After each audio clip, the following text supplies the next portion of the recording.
Chapter 9. We were in one of the studios at the record plant in New York, arguing over something stupid, as we often did, when out of nowhere Bob Ezrin, our producer, came running into the room. He was wearing a t-shirt that read "Time is money" and he had a crazed look in his eyes. Plus he was carrying a metal fire extinguisher. "You cocksuckers are going to learn what this means," he said, referring to the slogan on his shirt. "You are not going to waste the fucking time that we're paying for arguing over what you're going to eat or when you're going to get some pussy or whatever the fuck your problems are, because you can't even tune your own instruments. Instruments. I'm going to show you the value of time." He proceeded to start spraying the contents of that fire extinguisher all over the studio floor, all over the wall, all over our instruments, all over our amps, even all over us. We were shocked and ran out of the studio and into the console room as we watched him maniacally spray down the room. Then he marched back into the console room and sat behind the big board, which had his name engraved on a metal plate that was attached to it. He was that powerful a producer. "Now who's wasting money and time?" he asked. Ezrin seemed out of his mind. Maybe the huge mound of cocaine piled up like a small mountain on the board had something to do with this outburst. "How long is it going to take us to get back into the studio?" Gene asked. "I don't really care," Ezrin answered. That was the first day of working with the boy. Wonder, Bob Ezrin. And it wasn't even the worst one. Coming off our Breakthrough Alive album, we finally decided to listen to the people who kept telling us that our music should be more sophisticated, more like The Who and Led Zeppelin. I always thought that our strength was in our rawness and balls, to the wall energy. Kiss was always a great 3-chord jerk off band, the best 3-chord band in history. I could understand the desire for change. I was getting pretty bored playing the same boom, ba boom, boom, ba, boom, ba boom, boom, ba beat song after song. But as Gene loved to say, if it ain't broke, don't fix it. Yet now we were about to fix it after we had achieved our first major success. We were all excited about working with Bob Ezrin, though. He had produced all the classic Alice Cooper albums and had done a groundbreaking record with Lou Reed. He was, from all accounts, a musical genius. He was also a major coke addict at the time. I had never seen that much coke in one place. I'm not talking about grams, it was more like bags full of blow that would be laid out in pyramids on the mixing board. It was interesting that Gene and Paul didn't say a word about Bob's drug problem. They were both majorly anti-drug, and if Ace or I would get fucked up on drugs, all hell would break loose. In Gene's memoir, he claims that when he saw all that coke on the console, he thought it was sweet and low and put it in his coffee, but he didn't drink it. He must have thought the razor blade was a stirrer and the mirror was to admire himself in. Paul immediately had his nose up Ezrin's ass, and before we knew it Bob was at Paul's house writing songs with him. The songs themselves were actually quite great, songs like God of Thunder and Flaming Youth. What I didn't like was that they'd come into the studio and tell me how to play the song. It wasn't a suggestion. And it wasn't a collaboration, it was "this is the way you do it." Of course I rebelled. Then Ezrin would pour out a mound of coke and use it to reward me for doing it his way. So if the coke was to be our common ground, I wanted to get up on his level and do the same amount as he did, but it was impossible. Ezrin had a nose like an aardvark and I could never keep up no matter how hard I tried. Ezrin really took us all to school. One time he was listening to us play and walked into the studio from the console room. "What the fuck are you doing?" he screamed at Gene. "I'm playing," Gene said. "You're not even in fucking tune. Don't you know how to tune your guitar?" He proceeded to show Gene how to perfectly tune the bass. Gene was a large, intimidating man, but I saw Bob ream him out and carve him a new asshole. And Gene just took it? Bob did the same thing with me. I was trying to play a song and Bob blew up. "You can't play this beat," he screamed. "Give me the fucking sticks." He sat down behind my drums and played the beat, and once he showed me and I understood the theory of it, it wasn't hard. But he had to make me look like a jerk to teach it to me. We all learned an enormous amount from him. It was like being in a musical summer camp. He brought a blackboard in and he wore a little cap and he had a whistle around his neck that he would blow when we fucked up. "All right, campers, put your instruments down, we're going to school." And he'd write on the blackboard and teach us the fundamentals of music theory. All while he was smashed out of his gourd on coke. Working with Ezrin was the hardest experience of my life. For me, music is all about emotion and attitude. When you pick up those sticks, you have to feel it, or else you're just tick and talking, you're a mechanical clock. Most of the greats didn't play by the book, they played from the heart. But this was different. Ezrin actually wrote out every drum part for me and came up with some very intricate drumming that wasn't even in my musical style. I was a meat and potatoes Charlie Watts, Motown type of guy. Ezrin demanded complexity, so I got frustrated very fast that I wasn't giving Bob what he wanted. Plus I was cutting my own throat snorting Bob's blow. I guess I could have just said, "Bob, I don't want to do no blow. I'm fucking up here." But I thought I could do the blow and cut it on the drums. I couldn't. My timing was all over the place. After Bob shoved a bunch of blow up his nose, it probably sounded even worse than it actually was. So Bob rigged up a track box for me that he called the cat box. He wrapped it with silver metallic tape and drew my face with my makeup on it, and he'd take a drumstick and hit the box to keep me on the beat. I'd hear his click box through my headphones while I was recording. I'd be playing along with it, but all of a sudden I'd hear an extra beat and I'd get thrown off and I'd stop the recording. "Wait a minute. You just switched up the beat," I'd say. "There's something wrong with that box." "Nah, there's nothing wrong with the box," I'd hear him say from the console room. There wasn't. He was just fucking with me, playing mind games. As if this wasn't hard enough to do on its own. I started to really hate Bob at that point. But, as with most of the stuff that Bob did, he had a hidden agenda. After a while, Ezrin realized that I had a trigger temper, and he began to push me just far enough so I would begin to take out my anger on the drums. I would see him laughing hysterically and I would hit those drums harder than I ever hit them in my life. I just envisioned Ezrin's face on those drums and I hit them so hard it sounded nasty and evil, which was what he was going for all the time. It was excruciatingly painful, but the outcome was genius. You listen to those songs on Destroyer and you go, "Holy fuck, those drums are amazing." But to get there, I went through hell and so did everyone else. Like Gene used to say, if Peter isn't having a good day, nobody's having a good day. As painful as these sessions were for me, they were doubly hard on Ace. Ace didn't respond well to Bob's tough love. Once you get the drums down and add the bass and the rhythm guitar, it's up to the lead guitarist to complete the picture. And then you're up there naked, you're on your own. Ace, like me, loved to play by feel. Ace's brother was a classically trained guitarist, but Ace hated his studied playing.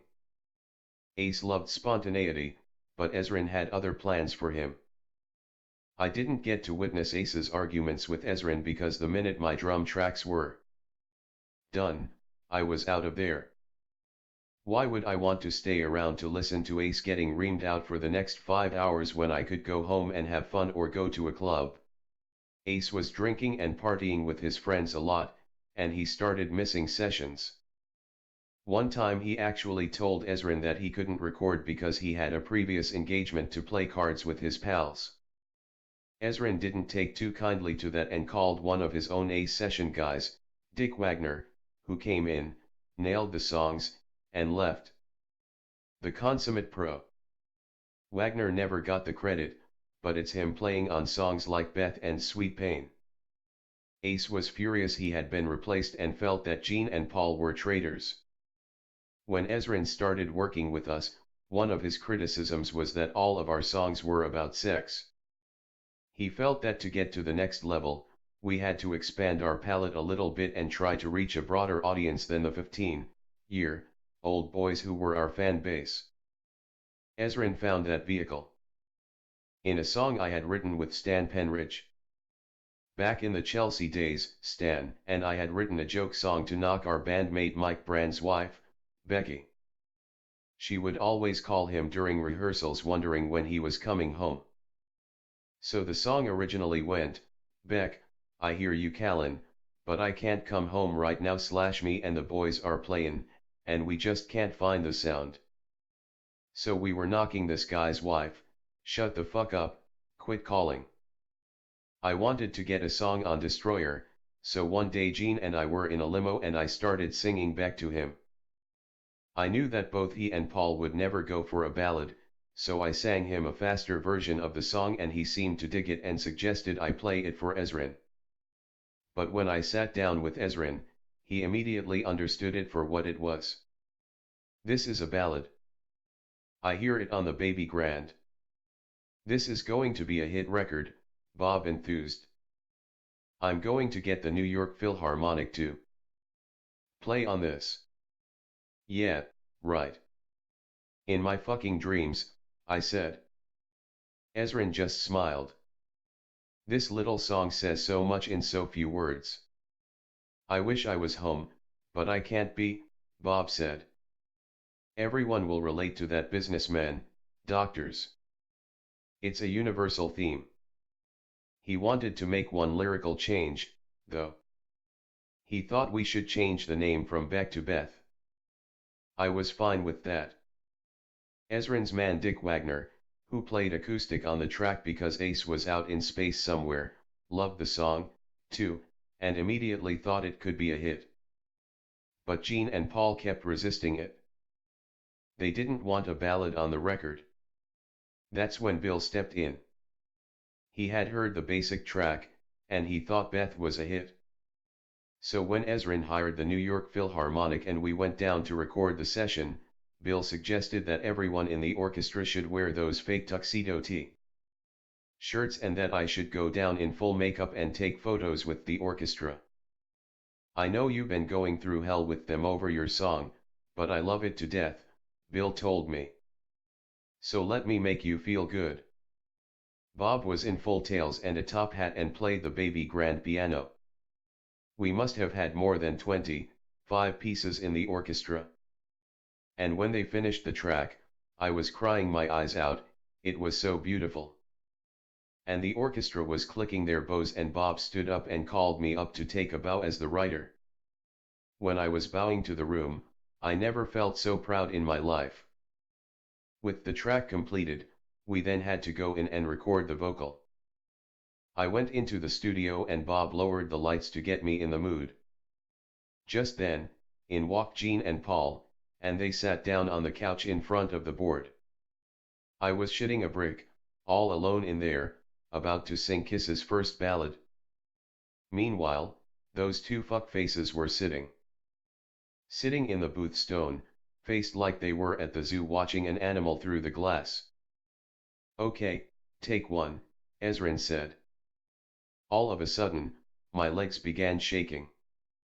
I was so scared I thought that my voice was vibrating when I began to sing.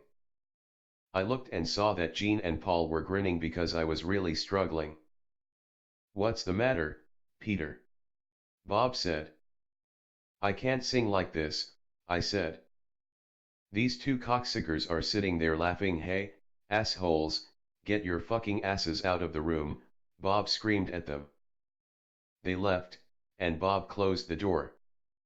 Then he sat down behind the console again. Okay, Peter, let's do this. Sing it for me.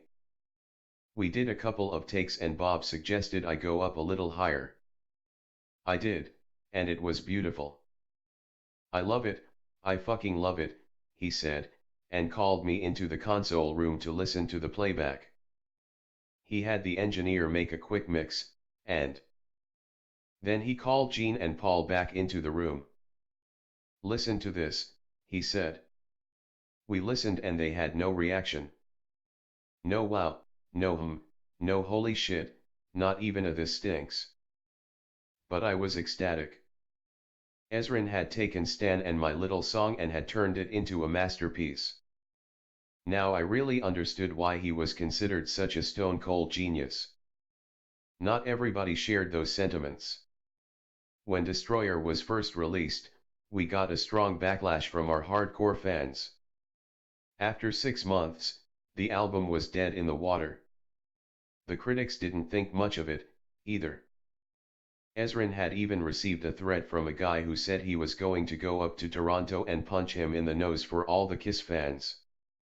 It was time to release another single from the album to stoke up sales, and I pushed for Beth. Gene and Paul agreed, but made sure that it wound up on the B side of the single, with Detroit Rock City, one of Paul's songs, featured on the A side. But Scott Shannon, who was working in the promotion department of Casablanca, and who would go on to become a famous disc jockey, loved the song and urged a DJ in Atlanta to flip the single over and play Beth. The reaction was immediate and overwhelming. Beth became our highest charting single ever. It revived the album's sales and it won many awards, including a People's Choice Award. It even got played on easy listening stations. One day I was channel surfing and Beth was playing on 3 different stations simultaneously. I was on cloud 9. Not just for the personal accomplishment, but because my song propelled the album back onto the charts. Destroyer was our white album, the best album we ever did in our lives, and it was nice to see Bob Ezrin get the credit he richly deserved. He may have been a harsh taskmaster, but the end result was more than worth it. When Beth hit the charts, Bill Aucoin came over to our brownstone with a big bottle of Dom Perignon champagne and we made a little fire and toasted our good fortune. The irony is that you saved the album, Peter, he said. But they're going to hate you for it. Even though Beth had revived the album, Gene and Paul didn't want me to play it live. When we started rehearsing for our next tour, Bill told us that we had to put Beth in the show by popular demand. Gene and Paul immediately said that it wouldn't work. We'll make it work, Bill told us. We have new fans who are coming to see us because of that song. So they finally agreed. But when we started trying to play it, it was a fucking nightmare. None of them had played on the original track. Ace had no idea how to play an acoustic guitar. Then Sean and Bill came up with a brilliant idea. We would play a recording of the musical track and I would come out from behind my drums to the front of the stage, where I'd sit on a drum case and, with a single spotlight on me, sing the song live. Fuck you, I told Sean. I'm not leaving my drums. Frankly, I was petrified by the idea. When you get a taste of what that's like to walk out there and sing your song, I'll have to be dragging you off the stage, Sean predicted. He was right. When we first rehearsed it, they put my drum seat out front and I sat on it and sang the song. Of course, Gene and Paul went out front and made fun of me. But when we finally did it live on stage, the fucking house came down and I realized that I finally had an ace in the hole no matter what Gene and Paul would try to do to me. I had tears running down my face that first time we did it. Sean was right. From that night on, I couldn't wait to get out and do that song. You would think that after all my years of struggling, our newfound success would have made me feel more comfortable and secure. In fact, the opposite turned out to be true. While we were in the studio recording Destroyer, I got really depressed. Perhaps it was because I was burning my brain to a crisp with the massive amount of coke I was doing, or maybe it had something to do with getting beat up on a daily basis by Bob, but I was on the verge of a nervous breakdown. I went to management, and Alan Miller recommended a psychiatrist he had seen named Daniel Casriel. He was pioneering a new type of therapy called primal screaming, and I was gung-ho to see him because I had heard that John Lennon had also undergone primal therapy.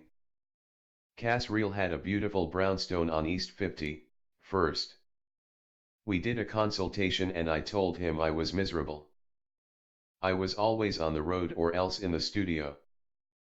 I couldn't enjoy my life. I didn't even feel like playing then. By the end of that session, we determined that my major issue was that I felt that I didn't deserve to be famous. Bullshit, you do deserve it, Dr. Casriel told me. And eventually you're going to scream, I deserve to be famous to me. He had me attend a group session a few days later. There were 6 people to a group, and each of us would sit on a mat with Dr. Casriel in the center of the circle. After a few minutes, I realized that next to these other people, my problem seemed a little puny. One guy believed that he had a hole in his head. The woman next to me was one of the most beautiful women I had ever seen, a 15 on a scale of 1 to 10. You couldn't keep your eyes off her, but she thought she was ugly. There was a pilot who had a problem with flying. Each patient would get a personalized mantra from Dr. Casriel. The woman's was I am gorgeous. I have everything going for me. And he would make you repeat it over and over again, louder and louder. My mantra was I do deserve to be famous. I do deserve to be a winner. He had me screaming that over and over, louder and louder, until it was almost like an out-of-body experience or an exorcism. I was rolling around on the ground, tears coming out of my eyes, screaming, I do deserve to be famous. And thanks to my singing, I knew how to scream. I could shatter glass with my screaming. So all the other people were hugging me and consoling me and saying, you do deserve to be famous. When that session was over, I felt reborn. After a few more sessions, I had never felt more relaxed. The stress was gone. No more panic attacks. I had even cleaned up and stopped doing coke and drinking. I felt that Peter Criss had re-emerged and that lunatic Catman had receded into the background. New Year's Eve 1976 was a good measure of our dizzying success.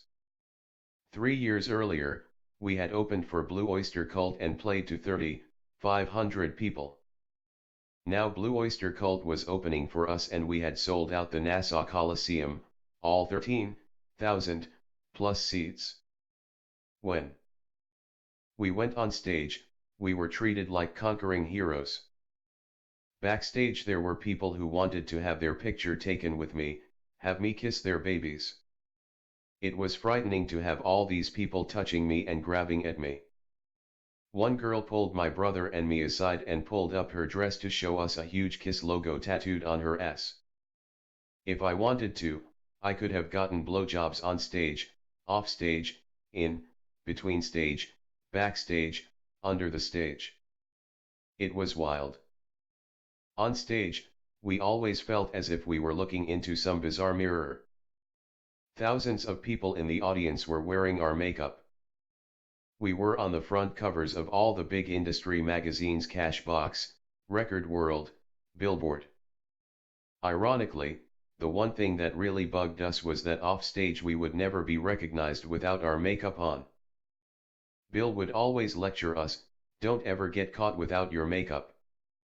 When you're out, wear big dark glasses that look mysterious. At first that was fun, but after a while it began to bother us. I remember walking into the China Club in New York City one night and telling the host I was Peter Criss from Kiss. Yeah, and I'm fucking Mick Jagger, he said, and turned away. I had to take out my license and show it to him before I could get a table. I couldn't believe that we'd finish a huge tour, the world would go crazy, and then we'd go home and walk the streets of New York and no one would recognize me. After Destroyer came out, I slipped and fell back into doing cocaine again. It would be glib to say that after working with Gene and Paul, anybody could become a drug addict. The truth was coke was everywhere. The promoters would always have some for you, the radio station guys would turn you on. Back at the office, Bill was doing it. I'd go to Studio 54 and I'd sit with Halston and Liza Minnelli and Bianca Jagger and Steve Rubel, and everyone was doing blow. When we'd be in L.A., Ace and I would get a hospitality gift from Casablanca sent to our rooms. It would contain a basket of fruit, an incredibly good bottle of wine, a couple of grams of coke, and some quaaludes along with a card reading, "Welcome to L.A. Love you, Neil." Casablanca Records. We'd go out to LE Dome, and half the staff at Casablanca would pull out their little bottles with the spoon on a chain. If you got a job at Casablanca you'd immediately get a Mercedes, and every afternoon a guy would go door to door and take orders for coke and quaaludes, which were put on your expense account. It was insane. We were too naive to understand the dangers of coke. We figured that if a genius like Ezrin could do it and still produce critically acclaimed platinum albums, what was the downside? The party scene in New York was just as crazy. There were great clubs like Trax, JP's, and Ashley's. I would frequent Plato's Retreat a lot because it was a sex club that had terrific orgies. My favorite place was Studio 54. Where else could a kid from Brooklyn hobnob with Warhol and Truman Capote? I would go upstairs onto the balcony and lean over with a drink in one hand while a broad was sucking my cock. Later I'd go downstairs and screw a model in one of the bathrooms. Even my role model Bill Aucoin wasn't strong enough to resist the temptations of wealth. As we got richer, he got crazier and crazier. He had a beautiful pad in Olympic Towers, one of the ritziest buildings in the city. He began to throw coke-fueled parties where he'd surround himself with nubile young boys, and his apartment turned into Dante's Inferno. I remember many nights of partying at Bill's when it would get to be around 6 in the morning and you'd get that electric feeling from doing too much blow, and the sun was coming up and you'd open the drapes and see the huge 666 sign on the neighboring building on 5th Avenue. That was a wake-up call right there. Slowly but surely, I became addicted to cocaine. I got crazier and crazier. I capitalized on the fact that I was in the hottest band in the world and I could get away with anything. I acted out, in part, because I was beginning to feel so alienated from Gene and Paul that I just didn't want to be around them anymore. The joy of making music with them was gone. There was always a lag between our successes and the fruits of those successes. The money was going to come to us, but it hadn't come in vast quantities yet. So I began to deal coke to our crew. I'd cop a quarter of an ounce from Bob Ezrin's dealer and then Lydia would cut it with baby laxative and sell it as grams. Bill and Sean would score from us. On the road, I was supplying all the roadies and our truck drivers. Gene and Paul never knew this or they would have gone crazy. But it was hard to miss. The crew would literally be lined up in front of my hotel room door after a show. I charged them $60 a gram, which was a reasonable price, and that way Lydia and I got to snort coke for free. But after a couple of months dealing coke, it got too risky. All of a sudden I was getting knocks at my hotel room door at 5 in the morning. "Get the fuck out of here!" I'd scream, and throw a shoe at the door. I figured that sooner or later I'd get busted. But just because I stopped dealing didn't mean I stopped using. I was born hyper. I'd been on medication since I was a kid to keep me calm. So imagine what I was like on blow. Like all coke addicts, I could never have enough. I would stay up for days on end. One time I stayed up for 7 straight days. Eventually I started hallucinating. I thought the police were surrounding our brownstone, so I got my gun and made a barricade by the upstairs window. Lydia called Sean, and he rushed over with a handful of lewds. He promised that if I took them he would come back later that night with some really good blow, so I downed them and went to sleep. Around this time I befriended somebody who could snort me under the table. John Belushi was one of the biggest comedy stars at that time. We met at JP's and hit it off immediately. He was a huge Kiss fan. After we hung out a while, John did a skit on Saturday Night Live in which he played a backstage bouncer who wouldn't let people in to see us. John wanted me to come on the show to do a cameo, but Bill didn't think it would be such a good idea to do it without the band, so it never happened. I think one of the reasons John loved hanging out with me was because he wanted to be a rock star. We met right before he did the Blues Brothers with Dan Aykroyd. When they performed a live show at Radio City as the Blues Brothers, John invited me down. They were so happy to be up there singing the blues with real players like Duck Dunn. John felt he had been a clown like Cliché on Saturday Night Live. Music really spoke much more to his soul. One of the first times we hung together was at a Saturday Night Live after party the week the Stones were on the show. They hosted it at an old bar that John and Dan had bought for their private use. When I got there, we immediately went to the bathroom and did some coke. John's energy was so overwhelming, he lured you right into his insanity. Even the way he did blow was special. He had no time for tiny vials or little coke spoons. He carried a baggie full of coke, and he would scoop some up in his palm and literally shove it up your nose. We had a great time that night. He introduced me to Steve Martin, who was an up and coming comic then. I believe Steve was also wired on coke, because he never stopped talking. But he seemed brilliant, and I just knew he was destined for stardom. The night was magic until some guy started fucking with Keith Richards and Keith drew a derringer on him. Keith's a crazy guy, John confided to me. Which was saying a lot. One night I was hanging at John's place in the village. He had soundproofed a room in his pad and he would crank up his stereo and blast the Allman Brothers. We had been partying all night, and the sun was coming up when he came up with an idea. "Let's go to Grand Central Station," he said. That sounded like a horrible idea. "John, it's going to be rush hour." "I'm too wired to handle that shit," I said. He smiled his famous innocent smile. "Trust me, you're gonna like this." Before we left, he called up Aykroyd to tell him to meet us there. I could hear Dan through the phone. He was humming the theme from The Twilight Zone. "Witness, two morons walking through the early morning streets of Manhattan doomed to die," he said in his best Rod Sterling voice. "Now I'm going back to bed." And he hung up. "Fuck him," John said, and we grabbed a cab to Grand Central. We went to one of the main waiting rooms, and John instructed me to go over to one corner of the room and face the wall. Then he marched over to the opposite corner and did the same. By then the room was filled with the noise of the morning rush, our commute. "Peter, Peter, it's me," I heard a voice as clear as a bell coming from the wall.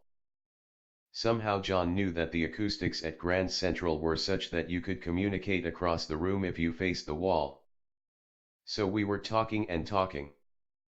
I can only imagine what the passing commuters thought as they saw John and me both standing alone on either side of the room and talking to the wall. Destroyer was released in March of 1976. In May we left for our first tour of Europe. We had conquered our homeland, but Europe was a different matter. We started off in England. Except for the Hammersmith Odeon in London, we played filthy half-filled shitholes that the Beatles had played coming up. How cool was that? France was a little better. Our promoters gave us a royal welcome, sending hookers over in a Mercedes. They'd pick us up, drive us around, and we'd get serviced in any way we wanted. One night I got so drunk on brandy, I couldn't get it up. She didn't give a shit, she still got paid. We had a problem with the language barrier in Paris. One day we wanted to go sightseeing, so Jean asked Susan Mineo, one of the girls who worked at Casablanca, if she could speak French. She said she could, so we all piled into a cab. The cab driver asked us where we wanted to go in French. And Susan said, "Can you take us to the Champs-Élysées," with a heavy French accent. We laughed so hard we almost pissed our pants. We played 2 shows in Paris at the Olympia Theatre opening for Jerry Lewis, of all people. He was pretty funny when he began his show. "I don't believe what I just saw. That's gotta be the worst or the best thing I've ever seen. Germany was a strange place. Everybody there tried to act like Hitler had never existed and there wasn't a Second World War. But I rubbed it in their faces one night in Offenbach. We were staying at an old-style hotel and it was the night of Muhammad Ali's big comeback fight versus a German guy named Richard Dunn. While we were watching the fight, I decided to try Jägermeister. I was downing it with beer chasers, and that shit will fuck you up. Our roadie Fritz noticed that the cat had gone crazy. I was threatening to jump out the window, tear the place up, whatever. So Fritz and J.R. and Campis decided to lock me inside the huge, beautiful antique armoire in my room. They threw me in it and locked the doors. That gave me flashbacks of being locked in the closet in Catholic school. I started screaming and making growling noises and banging on the doors. Campis told me later that you could literally see both sides of the armoire bust out, the front doors fall off, and the whole thing collapse as I broke my way out. Then I ripped all my clothes off and jumped out the window. There was a 2-foot wide ledge that ran all the way around the hotel. I started scampering around the ledge to the front of the hotel, where there were 2 huge gargoyles on either side of the main entrance. I climbed up on the back of the one of the gargoyles, buck naked, screaming, "Muhammad Ali! Muhammad Ali rules, you fucking bastards!" The police came in 2 minutes flat. They threw a blanket over me and dragged me off the gargoyle and back into the hotel room. They told Bill that we'd better be out of Germany in the morning, which was okay since we were scheduled to play Sweden the next day. But we had to pay the hotel $10,000 in damages before we could leave. A few days later we were in Sweden and it was Ace's turn to stir up some shit. We were eating in a restaurant with a unique theme. Everybody sat around a big pool, each table would get a remote-controlled boat, and you'd sail your boat across the pool to the chef, who would load your boat up with the specialty of the house, shrimp. Then you'd navigate your loaded boat back to your side of the pool and have your dinner. Ace and I were pounding down the drinks when Ace suddenly entered the forget it zone. Ace turned to me and said, "Peter, I'm fucking Godzilla." "Yeah. I'm fucking Godzilla and I'm going to destroy all those boats." "Go right ahead," I said. So Ace got up and jumped over the barrier into the pool, fully clothed. He started beating his chest and belting out "Urk," and then he began to slap at the boats as they drove past him.